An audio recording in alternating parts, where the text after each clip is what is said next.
स्वागत है आपका अपने चैनल चंद्रा जी में। मैं हूं राकेश कुमार चंद्रवंशी और आप देख रहे हैं आपका अपना चैनल चंद्रा जी। जैसा कि मैंने कहा था कि चंद्रदेव महाराज के विषय में आने वाली वीडियोज में चर्चा करेंगे, तो आज हम चर्चा करेंगे चंद्रदेव महाराज का संपूर्ण इतिहास। वर्ण व्यवस्था और वंश परंपरा के बारे में मैं आपको पहले ही जानकारी दे चुका हूँ। चाहे सूर्यवंश हो, चाहे चंद्रवंश हो, चाहे जो भी वंश हो, सभी में वर्ण व्यवस्था के अनुसार ही पहले कार्य होता था। लेकिन आज के समय में ऐसे बहुत कम ही लोग बाग रह गए हैं वर्ण व्यवस्था को मानते हैं और उसके अनुसार ही कार्य करते हैं। तो आइए शुरू करते हैं चंद्रदेव महाराज के विषय में। जैसा कि आप सबको पता ही है, चंद्रवंशी भोजी समाज जिस वैश्य वर्ण से संबंध रखते हैं, अर्थात चंद्रवंशी भोजी समाज जिस वैश्य वर्ण से संबंध रखते हैं, उसी वैश्य वर्ण में चंद्रदेव महाराज चंद्र खरताल अर्थात देवता महाराज का जन्म हुआ था। जैसा कि आपको पता है कि मनुष्य के जन्म के साथ साथ कुछ चीज़ें विरासत में उसको मिल जाती हैं, जैसे घर, जमीन, रुपया, पैसा इत्यादि। और कुछ मनुष्य ऐसे भी होते हैं जिनको जन्म के साथ साथ ज्ञान, विज्ञान, पूर्व जन्म के बारे में भी जानकारी होती है। ठीक इसी प्रकार चंद्रदेव महाराज को भी अर्थात चंद्र खरताल महाराज को भी बचपन से ही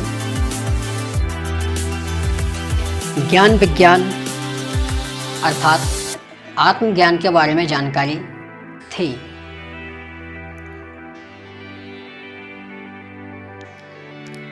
जिस समय भारत में चारों तरफ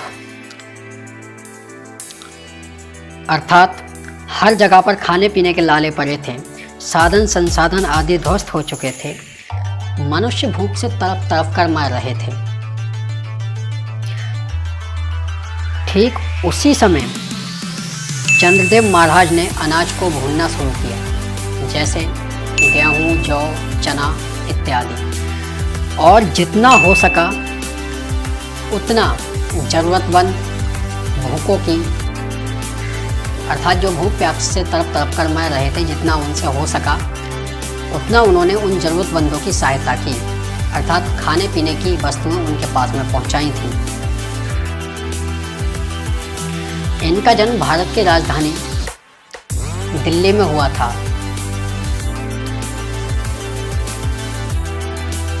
जिस दिल्ली को किसी समय चंद्रवंशियों ने बसाया था, और आज के समय में अर्थात आज के समय में इतिहास में कुछ और ही पढ़ाया जा रहा है और बताया जा रहा है। इस विषय पर मैं बाद में वीडियो लेकर आऊँगा और आपको बताऊंगा कि किस तरह से चंद्रवंशियों ने दिल्ली को बसाया था। दिल्ली को बसाने वाले और कोई नहीं, बस सिर्फ और सिर्फ चंद्रवंशी हैं। चंद्रवंशी के अलावा जो भी इतिहास में पढ़ाया जा रहा है कि दिल्ली को बसाने वाले वो हैं, तो वो झूठा इतिहास पढ़ा रहे हैं और आपको अंधविश्वास और पाखंड में ढकेल रहे हैं। जब मैं इतिहास के ऊपर जानकारी लेकर आऊँगा तब आपको बताऊँगा कि दिल्ली को कब बसाया गया था और इसको बसाने वाले कौन थे।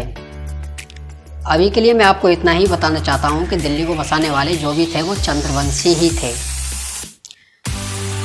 और चंद्रवंशियों ने पूरी पृथ्वी पर राज किया था, ये भी मैं आपको पहले ही बता चुका हूँ।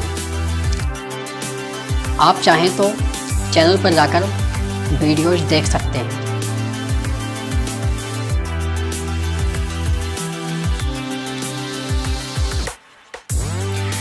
चंद्रदेव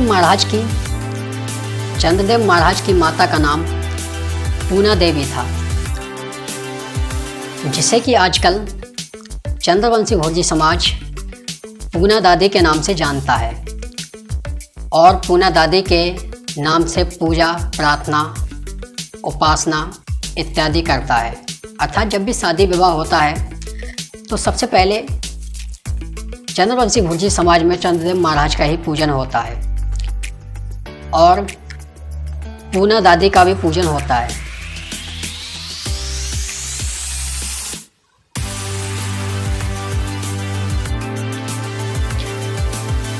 इनका जन्म दिल्ली में हुआ था और दिल्ली से चलकर ये अनेक जगह पर गए थे, जैसे दिल्ली, सुक्रताल, सहारनपुर, साबरा, बिजनौर, बिलारी, रुद्रपुर, हापुड़, दलपतपुर, चंदौसी, संभल और शाहबाद। शाहबाद में इन्होंने अपनी आत्मा को परमात्मा से मिलाया था और शाहबाद की पवित्र भूमि पर गंगा के किनारे इन्होंने अपने शरीर का परित्याग कर दिया था